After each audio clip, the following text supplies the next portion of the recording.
Hello, America and the world. Welcome to another episode of Life After Lockup. This is a program that is designed to show the public another side of the criminal justice system, a side that sometimes is not shown on the news, a side that shows you sometimes the criminal justice system makes mistakes. Sometimes innocent men are incarcerated, not only incarcerated, but sometimes executed and later found out that they were innocent. Today on our program we have such a man, but before we introduce him, I want to show you, let you know some of the things that we are doing, the Life community is doing in the city of Paducah, Kentucky. I want to remind you that every first Monday of the month there is a ex-offender support group that meets at the W.C. Young Community Center at 5:30. All ex-offenders, all members of families that have inmates in prison, you're free to come out to these classes just to kind of give you some encouragement, just kind of show you what you need to do to try to maintain your freedom and just give you some good, helpful information.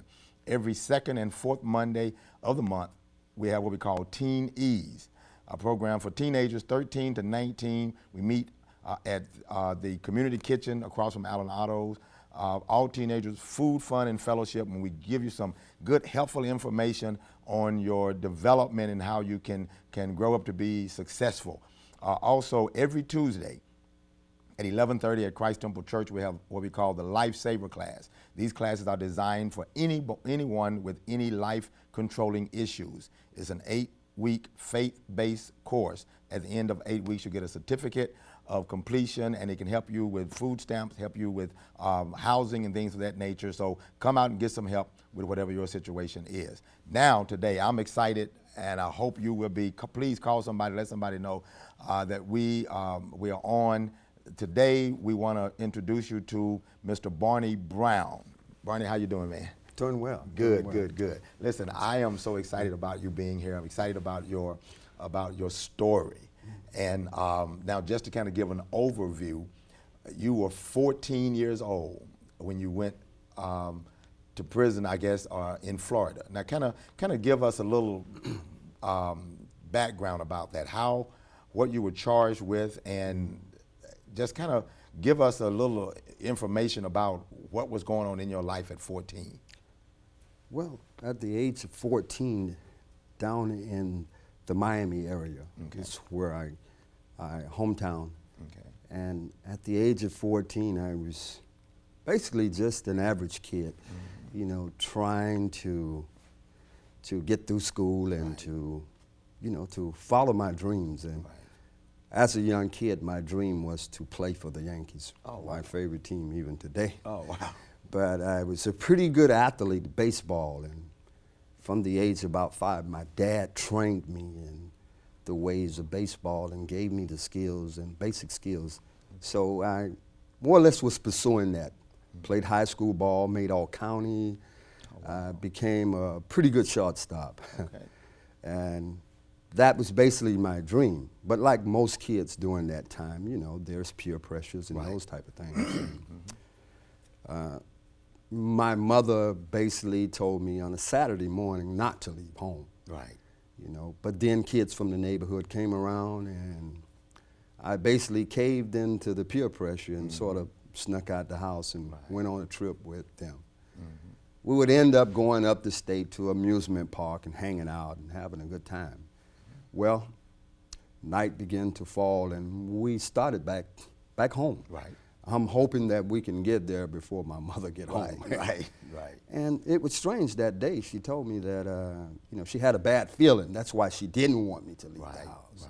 Right. Well, on the way back, it started to rain, and we swerving through the traffic, me and 3 other youths. Okay. These youths, they were youths that I knew from the neighborhood, you know, and they didn't tell me anything about what they had did, what they had been involved into the night before. Okay. Well, make a long story short, we were stopped by state troopers on the way home. State trooper came, and he looked in the car, and he seen that we were all around 13, 14 years of age, driving in a car. Right. And, you know, he told us that, you know, we had to slow down and, you know, we'll be okay and make it on back to where we was going. But before he left, he wanted to know just one question. he looked at all four of us in the car, and he asked the simple question, by the way, whose car is this? Right. And I had never even thought about that. You know. Well, the guy that was driving the car, he was about 14, Wow. around my age. He came on with the perfect answer. He said it was his uncle's car. Okay. State trooper, he looked kind of suspicious on that. He said, well, okay, if the car is okay, you know, I'm going to run a check on the car. The car checks out okay. You know, you guys can go ahead on home. He went back, ran a check on the car, finds out that the car really is a stolen car. Wow. Okay. Well, he told us we're going to have to be taken to a precinct, and you know they're gonna interrogate us. We get there, and I'm thinking about it. These guys hadn't told me that this car was a stolen car. Okay. They picked me up from home, you know, and they kind of urged me on to go with them. Right. Right. You know, not knowing that they were really running from a situation. Oh wow. I remember walking out of the yard, and they kept calling me a mama's boy. That was the thing that Right. I didn't like what they was doing to me. Mm-hmm. Well, I made up my mind I'm going to show them that, you know, I'm not a mama's boy. Right. I can do things if I choose to. Right. I just wanted to prove to them that I was not that way. Right. So in essence, I gave in to their peer pressure. Okay. And I remember walking out of the yard, and I looked back at the house, and I had this bad feeling. I had this feeling that this was not the right thing to do. Right. But then one of the guys said, come on, we'll be back before your mother get home. Right. Right. And that kind of sold me. So I got in the car with them, and now I find myself being taken to a precinct somewhere around West Palm Beach. They take us there, and they separate us. They put us all in different rooms, all four of us. And they begin to interrogate us one after the other. Well, I was the third guy they interrogated. The first two guys, they came back, and they were shaking, and they were crying, and something had happened to them. When I went in, they told me, Barney, we're not playing here. We want to know about this car. Said that this car was used in a brutal home invasion. And I'm like, wow. I didn't even have a clue.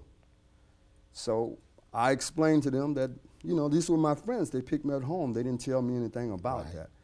But these officers, they wanted more than that. Right. They wanted more than I was able to tell them. Well, make a long story short, they beat the crap out of me. Wow. Bottom line. Wow. But I couldn't tell them anything about the crime because I didn't do nothing. I just kept pleading with them that, hey, you know, I don't know anything about this. I kept pleading, let me make a phone call. I knew at 14 that you were entitled to a phone call. Right, right. They told me, you're not getting any phone call. You need to tell us about this car. Where did you get this car from? And what happened in this crime that was committed in this car? And I couldn't answer none of it. Eventually, they gave up on me.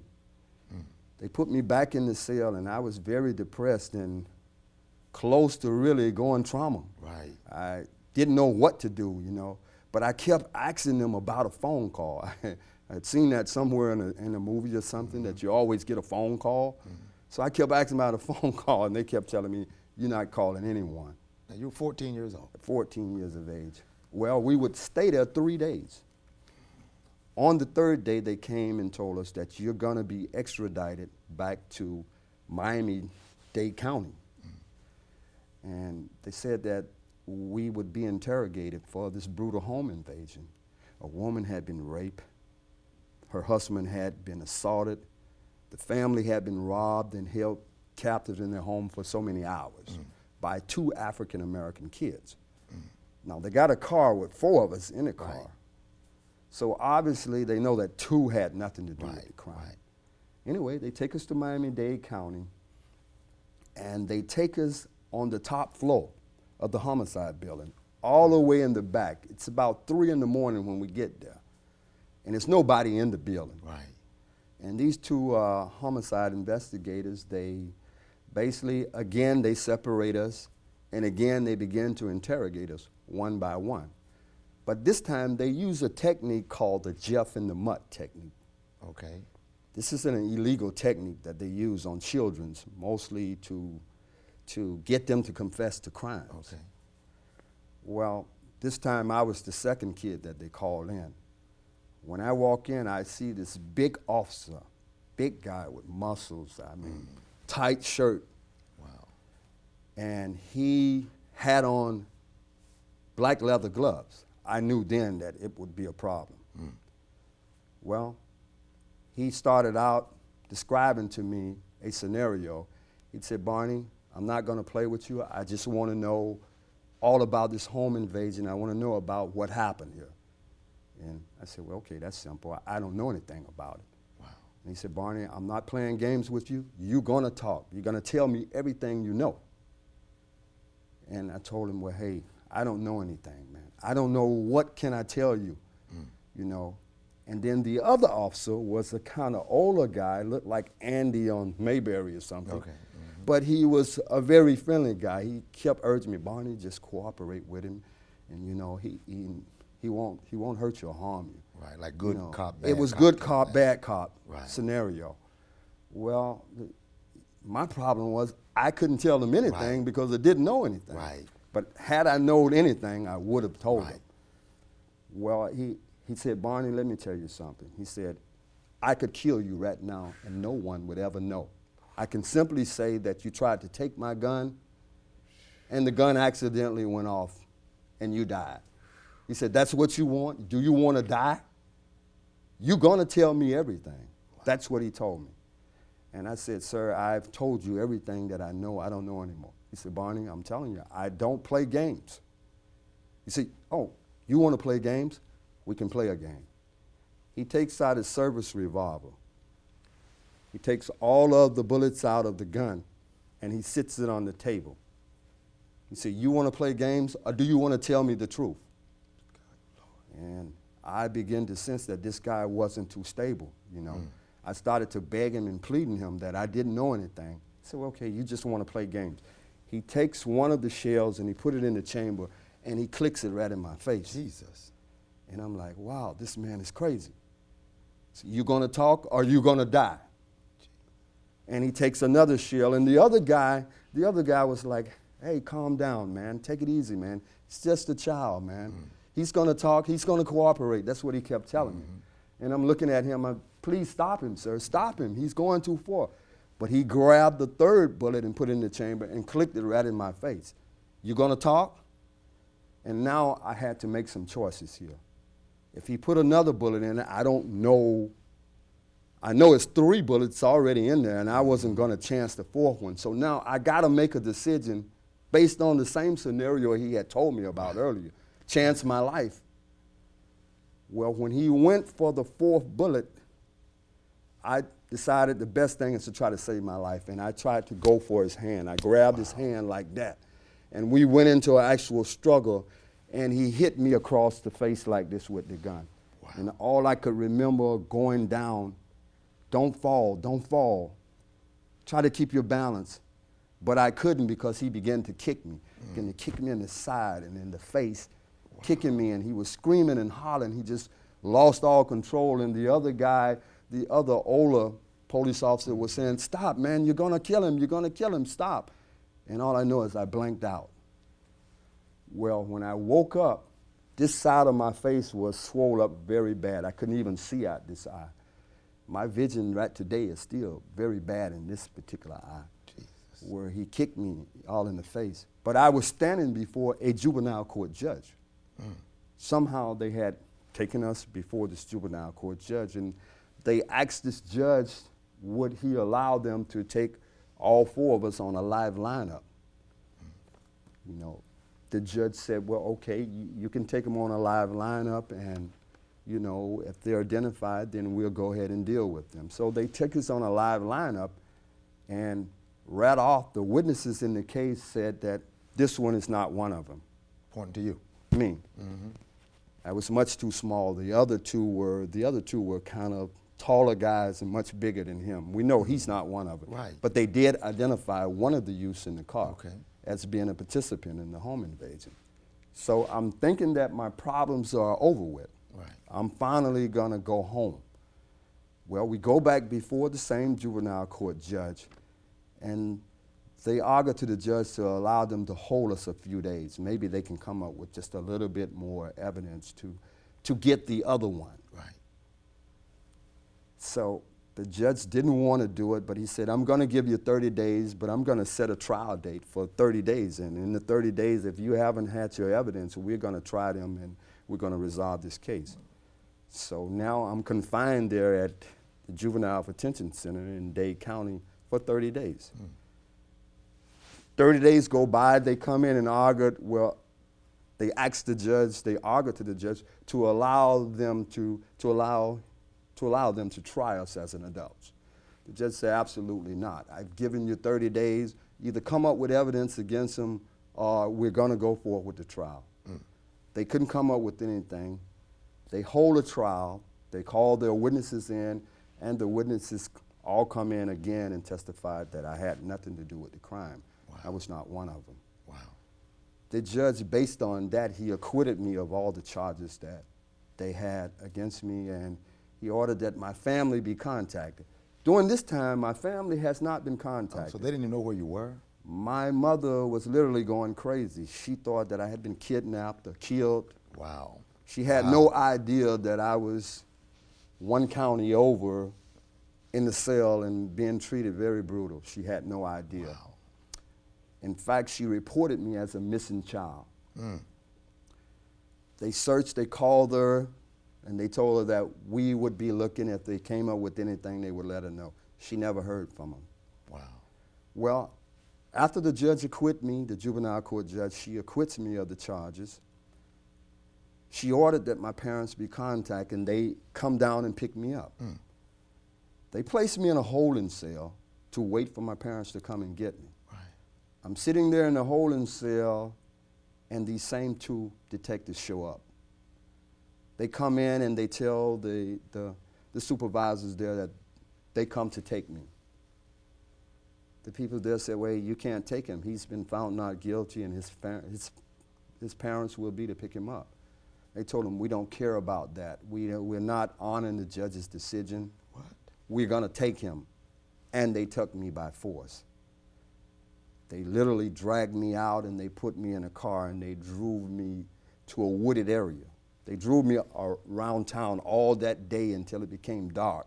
Wow. And they took me in a wooded area and they opened the door and the big guy again, the same big guy, he says, get out of the car. And I'm like, it's pitch dark, you can't see anything. And I'm like, I'm not gonna get out this car right here. And I can see that he has his hand behind his back. He said, you're free. You're free to go. And I'm like, no, I'm not gonna get out the car. He said, yes, you are. You're gonna get out this car now. You're free. Get out, go. And I'm like, I kind of sense he's gonna try to kill me or something. Right. So I don't move. He started to screaming and hollering. In fact, he used the N-word. He says, nigger, get out and run. Wow. You're free. Go. And again, I was like, if I don't do something here, this guy's gonna kill me right here. But by the grace of God, I don't know how it happened. A car came out of nowhere, out of the dark. And the headlights in the car hit me right in the face. And I was just sitting there crying and trying to decide what to do. Right. And whoever was in that car, they said, what are you doing to the kid? Wow. Why is he crying? What's going on here? And the big guy told him, move the car on. I'm law enforcement. Keep moving, keep moving. And the people who were in the car, they kept insisting, what are you doing to that kid? Right. What are you doing? Right. And he told him that if you don't move the car, you're going to be arrested. And the car began to slowly drive away, and I was like, please don't go, please don't go. Wow. But then the car it drove away. It's all right, it's all right. It's all right. It's okay. Well, I just knew that this guy was going to kill me. Yeah. At that point, he was shaking, and the other officer, I don't know, something maybe touched his heart. He said, no, you can't do this, man. The old officer, he said, no, man, you've gone too far, man. Right. You're out of control. And the big guy was just standing there, and he was just shaking. and shaking, and I thought that any minute he would just use his gun on me. Yeah. But for some reason, he calmed down and he slammed the car door. He got back in the car, and they drove me to Dade County Jail. They took me out of the car, and they sit me in a holding cell in Dade County Jail, and they left. I would sit there about 2 hours, and finally a deputy came over and said, "Why are you here?" I told him, "I don't know why I'm here." He said, "Well, you're a child. You can't be down here in the lobby. We're going to take you upstairs to an isolated cell so you don't have to be in a holding cell with adults." Right. Well, they took me upstairs to this cell, and I would be up there 3 months. 3 months would go by before anyone would come to see me. Jeez. Finally, a public defender came to see me, and he said, "Barney, I got some bad news for you." I'm like, wow, what can go any worse than this? Right. He said, "Barney, they're going to try you as an adult." I said, "I've already been tried, man. How do they try me as an adult?" He said, "Forget about what all has happened in the juvenile court. That doesn't matter anymore. They're going to try you again as an adult." Wow. And I'm like, I'm just totally confused now about what's going on. Well, at least he contacted my mother. Right. Right. My mother came down, and she was just glad that I was alive. Right. The family was glad that I hadn't been killed, and they were only concerned that, that I was alive. And my mother told me she don't care what they accused me of, don't matter, but just work with this public defender, The public defender said that the only way that I can get out of this is I would have to plead guilty for a 3-year sentence, and they would send me to a youthful offender facility. So I told him, I said, "Well, wait a minute, I haven't done anything, and I've been to trial and been found not guilty on all of this stuff they accused me of. Why do I have to plead guilty?" Right. He said, "Well, that's what the state is offering you. 3 years at a youthful offender camp if you would just simply say you did it." And my mother kept urging me. She said, "Don't matter, just say it. I don't want you to die." I was facing death penalty charges. In 1970, the crime of rape or home invasion, that was a capital offense charge. Right. So I would face the death penalty. Wow. If I don't take 3 years at this youthful offender camp. Well, I told my mom that I just couldn't do that. Right. How do I go in a courtroom and say I did something that I didn't do? Right. I basically would have to lie against myself to do Right. that. And it was just all crazy to me. I told her I wouldn't do it, Mother. If I have to die, then I'll take my chances. Wow. If I have to die for telling the truth. Yes, and these decisions, they never gave me any type of psychological evaluation or anything during this time. It was not even mandatory. Case law had not been developed in those areas back in the early 70s. Right. Well, I would eventually stand trial as an adult. It was a closed courtroom. The court was closed to no public was allowed in, and they put me on trial. Wow. An all-white jury. I'm accused of a home invasion against a white family. Right. We would go on trial. The witnesses would come in one after the next and said that, well, I'm not sure. He's not the one. The state would, their open argument, they would say that, hey, we really have to admit that we don't have an identification in this case, but we will try to link him to the crime through circumstantial evidence. Wow. The circumstantial evidence would be that I was actually in the car that was used in the home invasion. Right. And the prosecutor would drill and drill the jury with that idea. Well, in the end, 3 hung juries. Wow. The judge tells them on the 4th shot that we're not leaving here without a verdict. Well, they came back with a verdict of guilty on the 4th time. Well, based on that, the judge would sentence me. He would accept, they voted 7-5 not to take my life. Right. 7 people voted that I should not die, and 5 people thought that I should die for this crime. Based on their recommendation, the 7, he sentenced me to Florida State Prison for the rest of my natural life. Wow. Wow. 14 years old. Well, I was 15 at that by time. that time. A year had gone by. I'm sitting there, and my thoughts were that, okay, this is some type of scare tactic It ain't that real. they're using, that this is not even real. Maybe this is some type of mock trial they're doing to frighten me because I left home when my mother told me not to. Right. You know, and maybe it's going to be okay. But then they walked me out of the courthouse, and I remember that there was a couple there trying to pass out religious tracts. And they told her to back up. Don't get close to him. He's a condemned man. And the lady told me, she said, son, I don't know what you've been accused of or what just happened in that courthouse, but I want you to remember that God has never lost a battle. Those were her words to me, and it rang in my mind, well, what's going to become the outcome of this? Right. Wow. Well, I was hauled off to a prison, Now you're 15. Were you hauled off to an adult prison? adult prison. I was sentenced to life with no chance of ever getting out. So they sent me to maximum security prison. All adults there. I'm a child, very small child, less than 100 pounds. And I was thrown into that situation. They literally stripped me of everything, all of my dreams, everything, gone.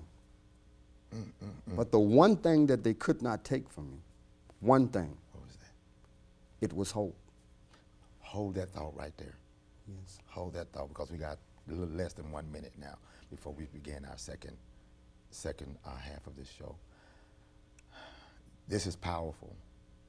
This is powerful, and we're going to continue this at part 2 of this. I want you to tune in for the second part of Life After Lockup. You have a marvelous day.